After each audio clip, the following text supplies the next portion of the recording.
এই মুহূর্তে শহরের লাবণী পয়েন্টে আছেন রিপোর্টার সুজাউদ্দিন রুবেল। সেখানকার সবশেষ পরিস্থিতি জানতে সরাসরি যাচ্ছে তার কাছে। বৃষ্টি যেন থামছে না। বৃষ্টির কারণে পুরো পর্যটন নগরী এখন পানিতে ডুবে রয়েছে। বিশেষ করে আমরা এখন যেখানে দাঁড়িয়ে রয়েছি সেটি লাবণী পয়েন্ট। লাবণী পয়েন্টের পুরো সড়ক জুড়ে এখন হাঁটু পরিমাণের চেয়েও বেশি পানি। আমরা মোটেল লাবণী যে দৃশ্যটি দেখতে পাচ্ছি, এটি একটি পর্যটন কর্পোরেশনের একটি হোটেল। সেই জায়গায় আসলে লক্ষ্য করা যাচ্ছে যেখানে লবি থেকে শুরু করে সব নিচতলা পর্যন্ত পুরোটাই ডুবে রয়েছে, যার কারণে কিন্তু এখন পর্যন্ত মানুষের যে দুর্ভোগ সেই দুর্ভোগ চরমে রয়েছে।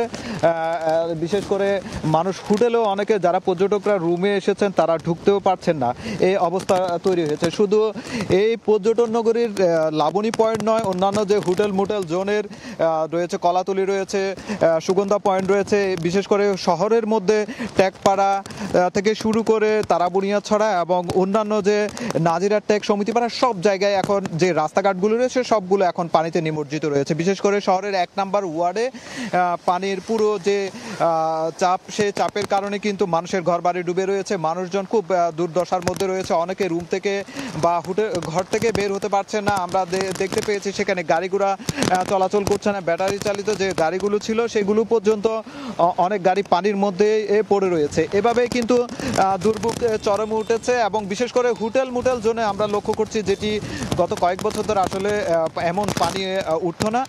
এবারে আবহাওয়া অফিস যেটি বলছে সর্বোচ্চ 401 মিলিমিটার সকাল 9টা পর্যন্ত গত 24 ঘন্টায় বৃষ্টিপাত রেকর্ড করা হয়েছে।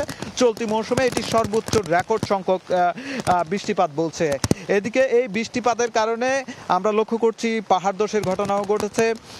কক্সবাজারের যে শহরের দক্ষিণ ডিকুল এলাকায় পাহাড় ধসে কিন্তু 3 জন, একই পরিবারের 3 জন মারা গিয়েছে এবং উখিয়ার 14 নম্বর ক্যাম্পে ও পাহাড় ধসের ঘটনা ঘটেছে। এই ঘটনায় কিন্তু সেখানেও 3 জন মারা গিয়েছে। সব মিলিয়ে পাহাড় ধসেরও কিন্তু 6 জনের মৃত্যু হয়েছে। এবছর আমরা লক্ষ্য করেছি বৃষ্টিপাত বেশি হচ্ছে। এই বৃষ্টিপাতের কারণে চলতি মৌসুমে প্রায় 25 থেকে 30 জনের মতো পাহাড় ধসে মৃত্যু হয়েছে। সো এইভাবে কিন্তু এই বছরের বৃষ্টিপাত, প্রচুর বৃষ্টিপাত, এই বৃষ্টিপাতের মাত্রা কিন্তু বাড়ছে। গতকাল থেকে যে বৃষ্টিপাত শুরু হয়েছে সেটি এখনো পর্যন্ত কোনোভাবে থামেনি। সেই বৃষ্টিপাত অব্যাহত রয়েছে এবং এই বৃষ্টিপাতের কারণে কিন্তু মানুষের দুর্ভোগ চরমে উঠেছে। তো এই ছিল আমার কাছে হোটেল মোটেল জোন থেকে সবচেয়ে। টানা বৃষ্টিপাতের কারণে ভোগান্তি সবশেষ অবস্থা জানতে এতক্ষণ ছিলাম কক্সবাজারের লাবণী পয়েন্টে। রক্ষণাবেক্ষণ শেষে 3.5 মাসেও সামিটের এলএনজি টার্মিনাল সচল না হয় তীব্র সংকটে জ্বালানি খাত।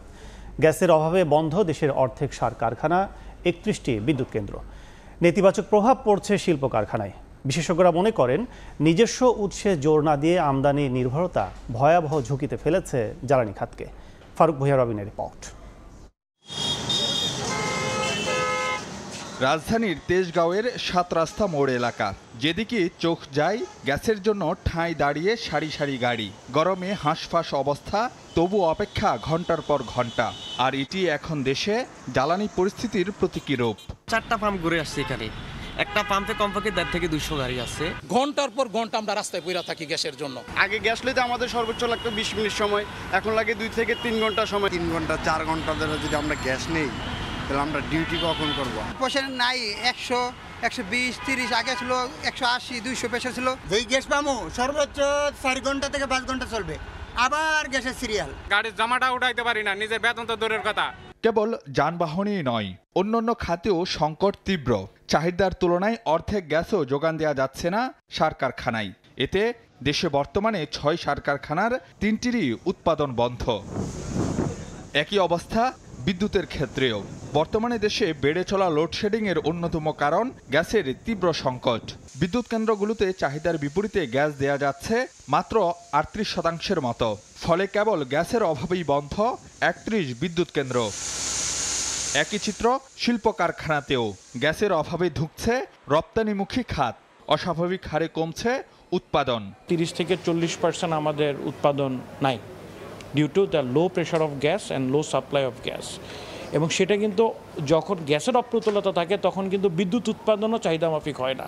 সো যেসব ফ্যাক্টরি বিদ্যুৎ দিয়ে চলছে তাদেরও সেম অবস্থায় পড়ছে। বর্তমানে দেশে গ্যাসের চাহিদা ধরা হয় 4,000 মিলিয়ন ঘনফুট, কিন্তু সরবরাহ ঘুরপাক খাচ্ছে 2,500 থেকে 2,600 মিলিয়ন ঘনফুটের ঘরে। রক্ষণাবেক্ষণের কারণে 3.5 মাস ধরে বন্ধ সামিটের ভাসমান টার্মিনাল। ফলে এলএনজি থেকে মিলছে স্বাভাবিকের তুলনায় 300 মিলিয়ন কম গ্যাস, যা তীব্র করছে সংকট। পেট্রোবাংলা জানাচ্ছে আবারও উৎপাদনে ফিরছে সামিটের এলএনজি টার্মিনাল। সপ্তাহখানেকের মধ্যেই পরিস্থিতি উন্নতি হওয়ার আশায় সংস্থাটি। বিশেষজ্ঞরা মনে করেন দেশীয় উৎসে গুরুত্ব না দিয়ে আমদানি নির্ভর নীতি দিন দিন ঝুঁকিপূর্ণ করে তুলছে জ্বালানি খাত। নিজস্ব অনুসন্ধান এবং উৎপাদনের দিকে বাংলাদেশের জাতীয়ভাবে জোর দেওয়া উচিত, সেটা কখনোই সেই রকম জোর পায়নি। সেই ডেভেলপমেন্টটা যদি হয় তাহলে যে ঘাটতিতে পড়ার মতো অবস্থা সিচুয়েশন হয় না। বিশেষজ্ঞরা বলছেন গ্যাস অনুসন্ধান কার্যক্রম গতিশীল করার কোনো বিকল্প নেই, না হলে আগামীতে আরও তীব্র হতে পারে সংকট। গ্যাস সংকট যেন পিছু ছাড়ছেই না। কখনো কখনো পরিস্থিতির কিছুটা উন্নতি হয় বটে, তবে চাহিদা আর যোগানের মধ্যে যে বিস্তর ফারাক রয়েছে তাতে খুব একটা হেরফের হয় না। এমন অবস্থায় সংকটের টেকসই সমাধানে দীর্ঘমেয়াদী পরিকল্পনা নিয়ে পাড়ি দিতে হবে আরও অনেক পথ, এমনটি মনে করেন এ খাতের বিশেষজ্ঞরা। ফারুক ভিয়া, রবিন, সময় সংবাদ, ঢাকা। ভারতে বসে শেখ হাসিনা এখনও দেশ বিরোধী ষড়যন্ত্র করছে বলে অভিযোগ করেছেন বিএনপি নেতারা। তারা বলেন অস্থিরতা তৈরি করে আওয়ামী লীগ দেশকে অকার্যকর রাষ্ট্র বানাতে চাইছে। এ সময় বিএনপিকে নিয়ে বৈষম্য বিরোধী ছাত্র আন্দোলনকারীদের সমালোচনার জবাবে তাদের সংযত হয়ে কথা বলার আহ্বান জানান দলটির সিনিয়র নেতারা। বিএনপি চেয়ারপারসন বেগম খালেদা জিয়া ও তার বড় ছেলে তারেক রহমানের নামে দায়ের করা মিথ্যা মামলার প্রত্যাহারের দাবিতে জাতীয় প্রেস ক্লাবের সামনে অবস্থান কর্মসূচি পালন করে দলটির নেতারা। কর্মসূচি থেকে জয়নুল আবদিন ফারুক দাবি করেন বিএনপি নেতাকর্মীদের বিরুদ্ধে সব মামলা প্রত্যাহার করতে হবে। দেশ বিরোধী ষড়যন্ত্রের জন্য আওয়ামী লীগ নেতাকর্মীদের বিচারের দাবিও জানান তিনি। 16 বছরে বিএনপির মির্জা ফখরুল ইসলাম আলমগীর সহ অসংখ্য নেতা কর্মীরা জেলখানায় যে নির্যাতনের শিকার হয়েছে, বিএনপির অফিসে ঢুকে অস্ত্র রেখে আমাদেরকে মামলা দিয়েছে। জনাব স্বরাষ্ট্র উপদেষ্টা, বিনয়ের সহিত অনুরোধ করি তাদেরকে আইনের আওতায় আনা, মানুষকে একটু দেখান যে এরাই অত্যাচারী, এরাই ক্ষমতা লিপ্সু, এরাই শেখ হাসিনার ডাইন হাত। এদিকে জাতীয় প্রেস ক্লাবে অপর এক অনুষ্ঠানে বিএনপি চেয়ারপারসনের আরেক উপদেষ্টা আব্দুল সালাম অভিযোগ করেন আওয়ামী লীগের ষড়যন্ত্র এখনো অব্যাহত রয়েছে। তাদের মোকাবেলায় সবাইকে ঐক্যবদ্ধ হওয়ারও আহ্বান জানান তিনি। গত 17 বছরে আওয়ামী লীগ যেভাবে ধ্বংস করে দিয়েছে, এই ধ্বংসের থেকে এই দেশকে উদ্ধারের করার জন্য ঐক্যবদ্ধ শক্তি ছাড়া কোনো বিকল্প নাই। তাই আমরা নির্বাচনের পরেও ঐক্যবদ্ধ সরকার আমরা গঠন করতে চাই। অনুষ্ঠানে প্রধান অতিথির বক্তব্যে বিএনপির স্থায়ী কমিটির সদস্য বেগম সেলিমা রহমান বলেন আওয়ামী লীগ সরকার বেগম জিয়াকে হত্যার চেষ্টা করেছিল। এ সময় বিএনপির সমালোচনা না করে বৈষম্য বিরোধী ছাত্র আন্দোলনকারীদের সংযত হয়ে কথা বলার আহ্বান জানান তিনি। একজন ছাত্র দলের নেতা বলে যে এই প্রস্তাব আমরা যা বলি তারেক রহমান তাই বলে। কি ভয়ানক কথা!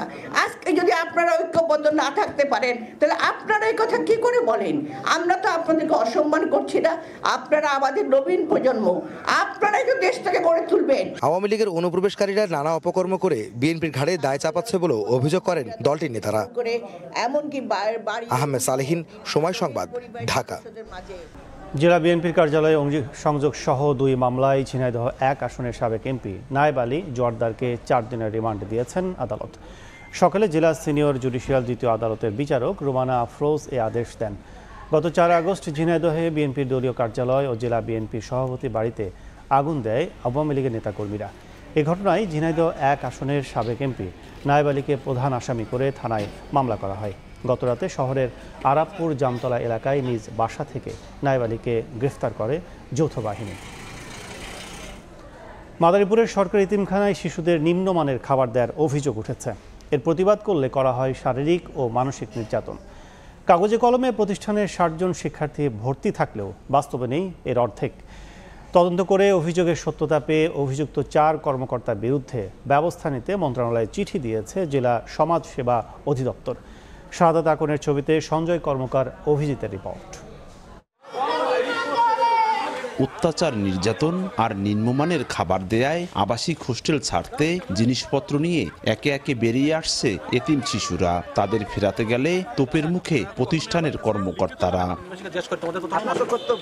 2004 সালে 100 এতিম শিশু থাকার জন্য মাদারীপুরের মধ্য খাগড়ি এলাকায় গড়ে ওঠে সরকারি শিশু পরিবার। কাগজে কলমে 60 জন ভর্তি দেখানো হলেও বাস্তবে আছে মাত্র 27 জন।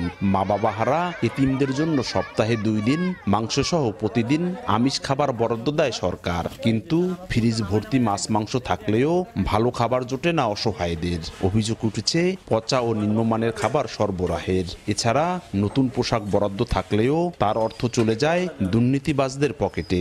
এ নিয়ে অভিযোগ জানালে নির্যাতনের শিকার হতে হচ্ছে শিশুদের। আগের বড়রা থাকলে সবকিছু পাইতাম, এখন আমরা ঠিকভাবে ওইগুলো পাই না। এই জায়গায় আমাদের অফিসে অনেক সিন্ডিকেট চলে। চাইতে গেলে আমাদের উপর অনেক অত্যাচার করে মারে। গত 15 বছর ধরে উত্তম কুমার পোদ্দার ও ভরতচন্দ্র ঘোষ নামে 2 ঠিকাদার এই প্রতিষ্ঠানের খাবার, চিকিৎসা সামগ্রী, পোশাক সহ বিভিন্ন সরঞ্জাম সরবরাহ করে আসছে। তাদের যোগসাজশে প্রতিষ্ঠানের প্রধান উপতত্ত্বাবধায়ক মোহাম্মদ সাইদুজ্জামান, সহকারী উপতত্ত্বাবধায়ক হাবিবুর রহমান, শিক্ষক ফজলুল হক এবং কম্পিউটার অপারেটর আকি খান এতিমদের অর্থ আত্মসাৎ করছেন বলে অভিযোগ উঠেছে। ভালো প্যান্ট শার্টও দেয় না, স্যান্ডেল লুঙ্গি একটা দিলে একটা দিতে চায় না। বেশির যদি সিরা যায় তারা বলে বাড়িতে টাকা এনে কিনে লইতে। কারা না পরিষ্কার করলে যে পিড়ায় চাইতে বাথরুম দেওয়া লাগে। এ বিষয়ে ঠিকাদাররা কথা বলতে না চাইলেও সব অভিযোগ অস্বীকার করেছেন অভিযুক্তরা। এখানে কোনো দুর্নীতি, কোনো অকারেন্স, ওদের সাথে খারাপ আচরণ, ওদের মারা ধরা এরকম কোনো কাজে ভাই আমি নেই। আমরা যেই পোস্টে কর্মরত আছি সেইভাবে জিনিসগুলো বিতরণ হয়। নিজের আঙিনা পরিষ্কার রাখা, এইটুকু আমার কাছে মনে হয়েছে যৌক্তিক। এইটা হচ্ছে আমরা বলি তোমাদের মাঠ তোমরা পরিষ্কার, তোমাদের আঙিনা তোমরা পরিষ্কার রাখবে, কিন্তু এর জন্য কোনো শারীরিক মানসিক নির্যাতন করা হয় না। এরই মধ্যে বিষয়টি তদন্ত করে অভিযুক্ত 4 জনের বিরুদ্ধে ব্যবস্থা নিতে মন্ত্রণালয়ে সুপারিশ করেছে জেলা সমাজসেবা অধিদপ্তর। ছেলেদের জবানের প্রেক্ষিতে আমরা গত 9 তারিখে এটার পূর্ণাঙ্গ রিপোর্ট আমরা অলরেডি হেড অফিসে দিয়েছি। মাদারীপুর সরকারি শিশু পরিবারে সমাজসেবা অধিদপ্তরের অধীনে 11 জন কর্মকর্তা, কর্মচারী ও শিক্ষক রয়েছেন। মা বাবা হারা অসহায় শিশুগুলো একটু ভালো থাকার আশায় ভর্তি হয়েছিল সরকারি এই প্রতিষ্ঠানে। দীর্ঘদিন ধরে তাদের প্রতি অমানসিক নির্যাতন করা হলেও ব্যবস্থা নেওয়া হচ্ছে না, ফলে অনিয়ম যেন এখন পরিণত হয়েছে নিয়মে। সঞ্জয় কর্মকার, অভিজিৎ, সময় সংবাদ, মাদারীপুর। চুয়াডাঙ্গায় সড়কে গাছ ফেলে অস্ত্রের মুখে জিম্মি করে 15টি বাসে ডাকাতির ঘটনা ঘটেছে। লুট করে নেওয়া হয়েছে নগদ টাকা, স্বর্ণালংকার। বাধা দেয় কয়েকজনকে পিটিয়ে জখম করে ডাকাত দল। বৃহস্পতিবার রাত 9:30 থেকে 10:30 পর্যন্ত জীবননগরের সন্তোষপুর আন্দুলবাড়িয়া সড়কে পুলিশ বক্সের কাছে সড়কের ওপর গাছ ফেলে ব্যারিকেড সৃষ্টি করে ডাকাত দল। এরপর ওই সড়ক দিয়ে চলাচলকারী পথচারী ও গাড়ি চালকদের দেশীয় অস্ত্র নিয়ে জিম্মি করে নগদ টাকা ও প্রয়োজনে মালামাল নিয়ে নেয়। নারীদের কাছ থেকে ছিনিয়ে নেওয়া হয় স্বর্ণালংকার। পুলিশ বলছে জড়িতদের আইনের আওতায় আনার চেষ্টা চলছে।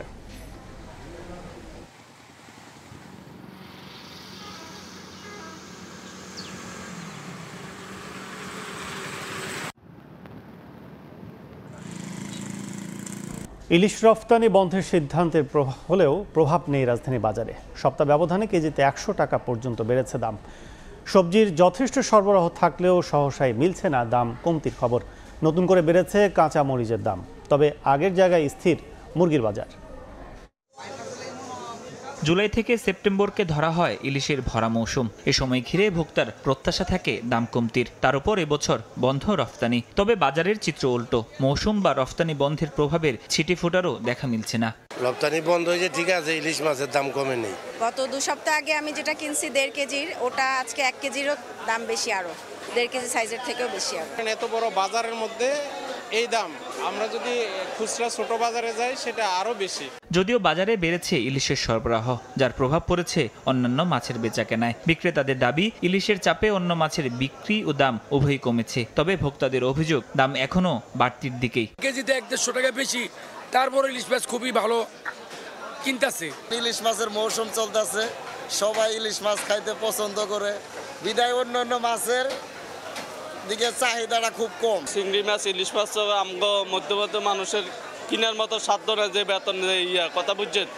আর বাইং মাছ লইছিলাম, বাইং মাছের কেজি ছোট বাইং মাছ 800 টাকা কেজি। এদিকে শুক্রবার ছুটির দিনে বাজারে বেড়েছে সবজির সরবরাহ। তবে 2 দিনের ব্যবধানে নতুন করে 20 থেকে 30 টাকা বেড়ে কাঁচামরিচ বিক্রি হচ্ছে 170 থেকে 180 টাকায়। আর পটল, ঢেঁড়স, কাকরুল বিক্রি হচ্ছে 50 থেকে 60 টাকা কেজিতে। ক্রেতারা বলছেন কয়েকটি পণ্যের দাম কিছুটা কমলেও এখনো অধিকাংশ পণ্যের দামই চড়া। ভালোই সবজির পরিমাণ এখন আছে, কিন্তু দাম অতটা হাই নেই, মোটামুটি ভাবে কম আছে। 50-এর নিচে আছে পেঁপে, আর 50-এর ভিতরে কয়েকটা আইটেম আছে, আর 50-এর উপরে হলো বাকি আইটেমগুলা। মানুষের যে আয়, সে আয়ের সাথে আসলে আমাদের দ্রব্যমূল্যের কোনো সঙ্গতি নেই। সপ্তাহখানেক ধরে অনেকটা স্থির মুরগির বাজার। ব্রয়লার মুরগি কেজি প্রতি বিক্রি হচ্ছে 170, আর সোনালী মুরগির দাম 240 থেকে 250 টাকায়। ফরহাদুর রহমান, সময় সংবাদ, ঢাকা। গেল সপ্তাহে বাজার মূলধন বাড়লেও সূচকের ব্যাপক উত্থান পতনে টালমাটাল ছিল ঢাকার পুঁজিবাজার। আগের সপ্তাহে প্রায় 22% কমার পর এ সপ্তাহেও 21% বেশি কমেছে ব্যাংক খাতের শেয়ারের লেনদেন। 14টি খাতে তালিকাভুক্ত প্রতিষ্ঠানের শেয়ারের লেনদেনই কমেছে গেল 5 কার্যদিবসে। এ অবস্থায় বিনিয়োগকারীদের ব্যাংক খাতের সংস্কারের মতোই শেয়ার বাজার সংস্কারেও টাস্কফোর্স গঠনের পরামর্শ দিচ্ছেন অর্থনীতিবিদরা। 6,92,431 কোটি 19 লাখ টাকা বাজার মূলধন নিয়ে গেল সপ্তাহের লেনদেন শুরু করে ঢাকার পুঁজিবাজার। সপ্তাহের শেষ কার্যদিবস বৃহস্পতিবারে তা দাঁড়ায় 6,93,329 কোটি 4 লাখ টাকায়। অর্থাৎ সপ্তাহ ব্যবধানে 897 কোটি 85 লাখ টাকা বাড়ে ঢাকার পুঁজিবাজার ডিএসসির বাজার মূলধন। মূলধন বৃদ্ধির এই সহজ হিসাবের পাশাপাশি ছিল অস্থিরতায় ভরা ডিএসসির প্রধান সূচকের উত্থান পতন। রোববার 5,729 পয়েন্ট নিয়ে কার্যক্রম শুরুর পর টানা 2 দিনে 99 পয়েন্ট কমে সূচক নামে 5,630 পয়েন্টে। পরের 3 দিনে 97 পয়েন্ট বাড়লেও সপ্তাহ ব্যবধানের হিসাবে তা থেকে গেছে নিম্নমুখী ধারায়। ক্যাটাগরি ভিত্তিক লেনদেনের সাপ্তাহিক পরিসংখ্যানে দেখা যাচ্ছে আগের সপ্তাহে যেখানে গড়ে দৈনিক 139 কোটি 88 লাখ টাকার শেয়ার লেনদেন হয়েছে ব্যাংক খাতে, সেখানে গেল সপ্তাহে 21% বেশি কমে দৈনিক গড় লেনদেন হয়েছে 110 কোটি 37 লাখ টাকার share.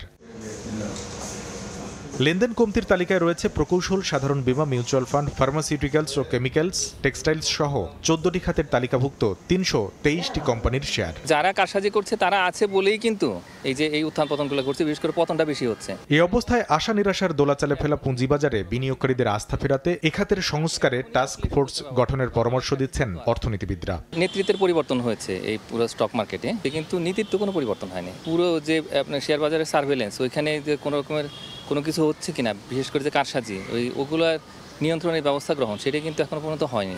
Internal check and balance mechanism, এগুলোকে টোটালি চেঞ্জ করতে হবে, তাদের ডিজিটাল ফুটপ্রিন্টটা বানাতে হবে। আমি মনে করি যে এই ব্যাংকের মতো করে শেয়ার বাজারের জন্য একটা সংস্কার কমিশন যদি আমরা তৈরি নাও করি, তারপরে সেখানে একটা টাস্ক ফোর্স তৈরি করা যায়।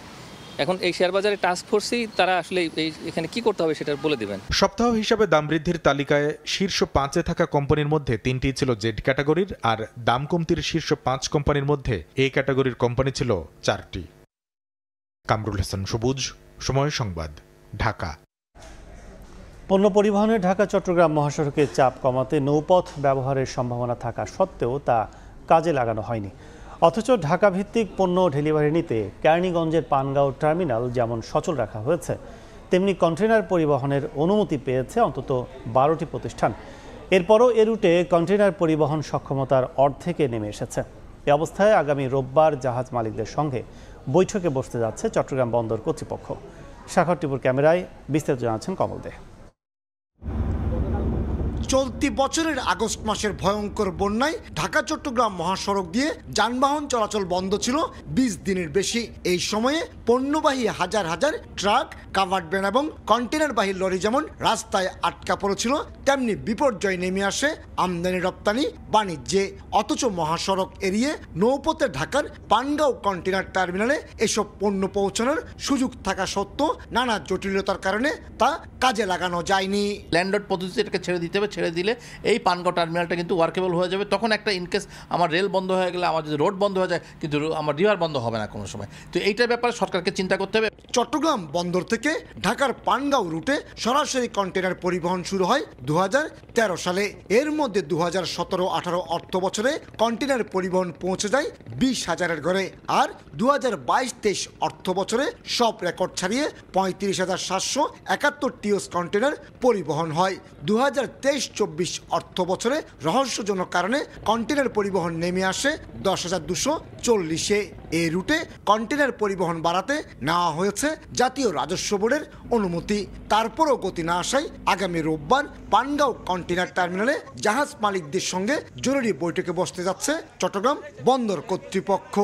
এনবিআর থেকে ওই পারমিশনও নিয়েছিলাম যে বন্দর থেকে ডেলিভারি নিতে না পারলে তারা যদি আগ্রহ প্রকাশ করে পানগাঁও থেকেও ডেলিভারি নিতে পারবে। আমদানি রপ্তানিকারকদের মধ্যে সে ধরনের তেমন উল্লেখযোগ্য আগ্রহ আমরা দেখিনি। এই বিষয়টাকে আগ্রহী করার জন্য কি প্রণোদনা দেওয়া যায় বা কিভাবে ব্যবসায়ীদেরকে আগ্রহী করা যায় এই পানগাঁওটাকে যেন ফুললি ইউজ করে। এরই মধ্যে 12টি প্রতিষ্ঠান কন্টেনার পরিবহনের অনুমতি পেল। বর্তমানে মাত্র 3টি প্রতিষ্ঠানে 60টি জাহাজ কন্টেনার পরিবহন করছে। তবে গত কয়েক বছর কন্টেনারবাহী 2টি জাহাজ দুর্ঘটনার শিকার হওয়ায় পণ্য পরিবহনে উৎসাহ কমছে ব্যবসায়ীদের। যেই পরিমাণ বার্ডসগুলো আমাদের এখানে আছে সেগুলোও কিন্তু কমপ্লায়েন্ট না।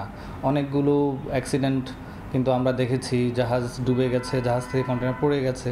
Cost related issue, freight related issues এবং আদার যে চ্যালেঞ্জগুলো আছে, এইসব কারণে শিপিং লাইনগুলো যেমন পানগাঁওয়ের ব্যাপারে ইন্টারেস্টেড না, একইভাবে কনসাইনিরাও কিন্তু ইন্টারেস্টেড না।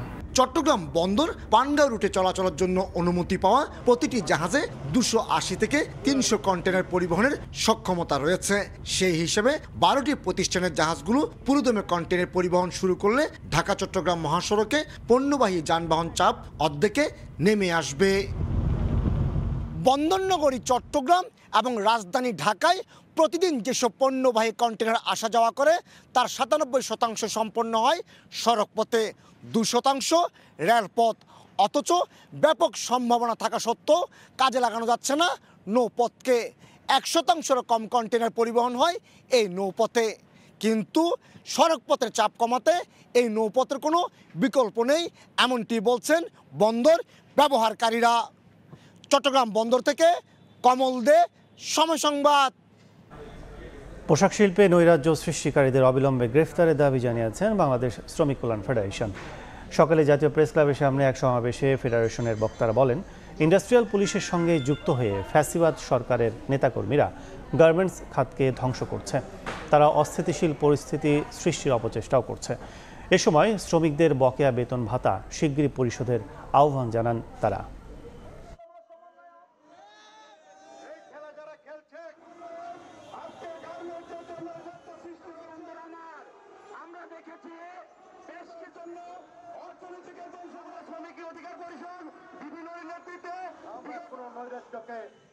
এখনো ওই কাউয়া কাদেরের যে প্রেতাত্মা বাংলাদেশের প্রান্তরে প্রান্তরে ঘুরে বেড়াচ্ছে, সেই প্রেতাত্মাদের দরে দরে স্বৈরাচারের সকল আস্তানা ভেঙে দিতে হবে। গার্মেন্টস শ্রমিকরা কখনো আগুন লাগাইতে চায় না, কখনো তারা বন্ধ করে কখনো চায় না, তারা তাদের ন্যায্য অধিকার চায়।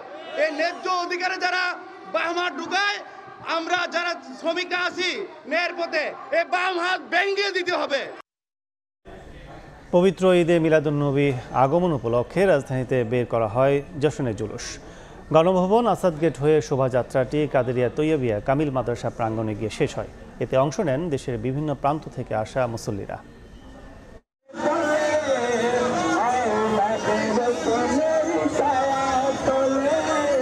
নাতে রাসূল, দরুদ সালাম এবং নারায়ে রিসালাত স্লোগানে মুখর রাজধানী। মুসলিমদের মুক্তির দিশারি হযরত মুহাম্মদ সাল্লাল্লাহু আলাইহি ওয়াসাল্লামকে স্মরণেই এই বিশাল আয়োজন।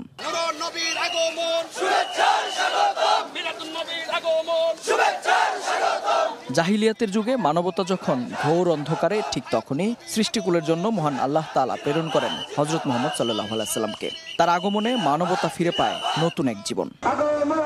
রাসূল সাল্লাল্লাহু আলাইহি ওয়াসাল্লামের আগমনের এই পবিত্র দিনটি উদযাপন উপলক্ষে বাংলাদেশ সহ বিভিন্ন দেশে পালিত হয় জশ্নে জুলুসে ঈদে মিলাদুন্নবী। আঞ্জুমানে রহমানিয়া আহমদিয়া সুন্নিয়া ট্রাস্টের উদ্যোগে বরাবরের মতো এবারও রাজধানীতে আয়োজন করা হয়েছে বর্ণাঢ্য শোভাযাত্রা।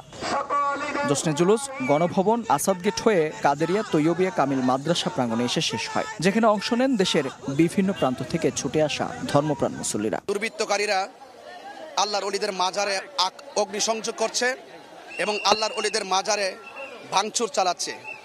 আমি তার তীব্র নিন্দা জানাই। ঈদে মিলাদুন নবী সাল্লাল্লাহু আলাইহি সাল্লাম নবীজির 140তম বংশধর হযরত শাহজাহ মাদাজিল্লাহুল আলী এই মিছিলের এই জুলুসের নেতৃত্ব দিচ্ছেন, আমরা অত্যন্ত গর্বিত। ঈদে মিলাদুন দিনে আমরা দুরূদ পড়ে নবীর উপর শুকরিয়া আদায় করি এবং আল্লাহর উপর শুকরিয়া আদায় করি। 1974 সালে বাংলাদেশে সর্বপ্রথম এই জশ্নে জুলুসের আয়োজন করা হয়। এবার ছিল তার 51তম আয়োজন। মেহেদী হাসান, সময় সংবাদ, ঢাকা। কমলা হ্যারিসের সঙ্গে আর কোনো টেলিভিশন বিতর্কে অংশ নেবে না বলে সাফ জানিয়েছেন ডোনাল্ড ট্রাম্প। ক্ষমতাসীন ডেমোক্রেটিক দলের প্রস্তাব নাকচ করে দিয়ে এই রিপাবলিকান প্রার্থী বলেছেন, ভোটের আগে আর কোনো বিতর্ক নয়। মঙ্গলবারের বাকযুদ্ধে নিজেকে বিজয়ী দাবি করেন ট্রাম্প। এদিকে বিতর্কের পর একদিনে কমলার নির্বাচনী তহবিলে জমা পড়েছে $4,70,00,000। যুক্তরাষ্ট্র থেকে লস্কর আল মামুনের রিপোর্ট। চলতি সপ্তাহে ডেমোক্রেটিক প্রার্থী কামালা হ্যারিসের সঙ্গে প্রথম টেলিভিশন বিতর্কে অংশ নেন রিপাবলিকান দলীয় প্রার্থী ডোনাল্ড ট্রাম্প। এবিসি নিউজ আয়োজিত ওই বিতর্ক দেখেছে প্রায় 7 কোটি মানুষ। মার্কিন গণমাধ্যম কামালাকে বিজয়ী ঘোষণা করলেও তা মানতে নারাজ ট্রাম্প। প্রথম বিতর্কের পর কামালার প্রচার শিবিরের পক্ষ থেকে আরও একটি বাকযুদ্ধের প্রস্তাব দেয়া হয় সাবেক এই প্রেসিডেন্টকে। তবে ভোটের আগে কামালার সঙ্গে আর কোনো টেলিভিশন বিতর্কে অংশ নেবেন না বলে সাফ জানিয়েছেন ডোনাল্ড ট্রাম্প। স্থানীয় সময় বৃহস্পতিবার অ্যারিজোনা অঙ্গরাজ্যে নির্বাচনী জনসভায় এ ঘোষণা দেন তিনি। এর আগে তার সামাজিক যোগাযোগ মাধ্যম ট্রুথ সোশ্যালেও লেখেন একই কথা। জনসভায় কামালাকে কটাক্ষ করে ভাইস প্রেসিডেন্ট হিসেবে তাকে অযোগ্য দাবি করেন ট্রাম্প। বলেন, লড়াইয়ে পরাজিতরাই আবার বিতর্কে আগ্রহী হয়ে থাকে। ট্রাম্পের এমন মন্তব্যে ভাইস প্রেসিডেন্ট পাল্টা জবাব দিয়ে বলেন, সাবেক এই প্রেসিডেন্ট ক্ষণে ক্ষণে তার মত পাল্টান। তার ভাষায়, মিথ্যে কথায় পটু ট্রাম্পের বিরুদ্ধে ব্যালটে রায় দেবে মার্কিন জনগণ। এদিকে বিতর্কে দারুণ নৈপুণ্য দেখিয়ে বেশ ফুরফুরে মেজাজে আছেন কামালা হ্যারিস। ডেমোক্র্যাটদের মধ্যে তৈরি হয়েছে নতুন এক উদ্দীপনা।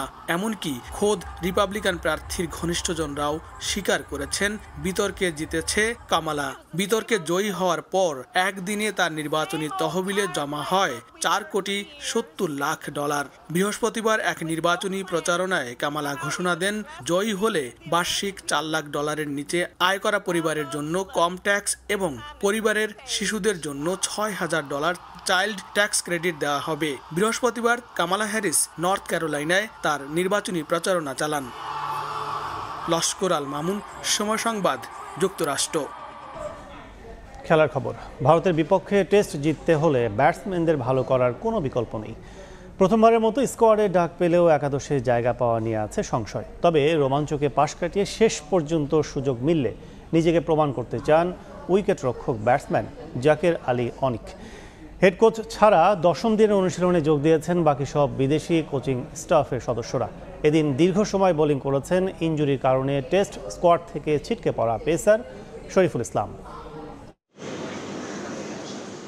শরতের বেখেয়ালি আকাশে রোদ মেঘে লুকোচুরি, তাতে কালক্ষেপণ হয়েছে অনুশীলনে। বৃষ্টি বাগড়া দিয়েছে 2 দফা। 10ম দিনের অনুশীলনে এই ছবিটা আলাদা।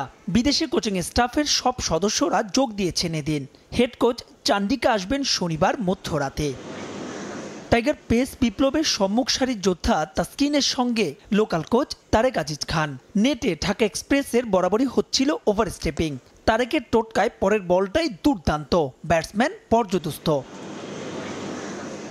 ইনজুরিতে টেস্ট স্কোয়াডে না থাকলেও টি-20 সিরিজে যে থাকছেন শরীফুল, এদিন তার টানা বোলিং দিয়েছে সেই নিশ্চয়তা। তবে প্রথমবারের মতো টেস্ট স্কোয়াডে জায়গা মিললেও একাদশের জাকের আলী অনিকের জায়গা পাওয়া নিয়ে নিশ্চয়তা নেই। তবুও লুকাননি নিজের রোমাঞ্চ।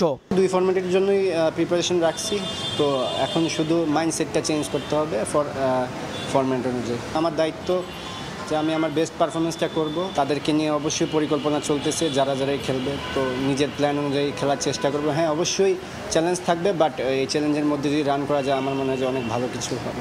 পেস ইউনিটের পাশাপাশি এদিন আলাদা কাজ হয়েছে ব্যাটিং ইউনিট নিয়েও।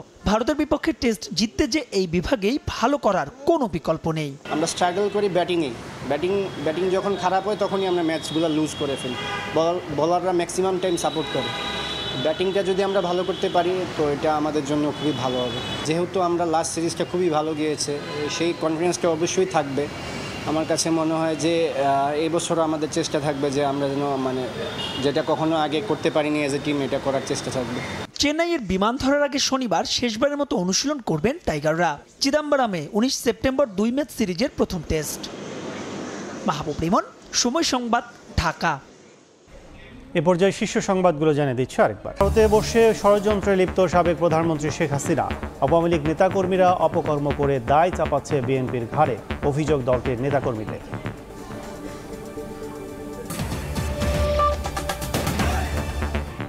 এই ছিল দুপুরের সময়। সঙ্গে থাকুন সময়ের।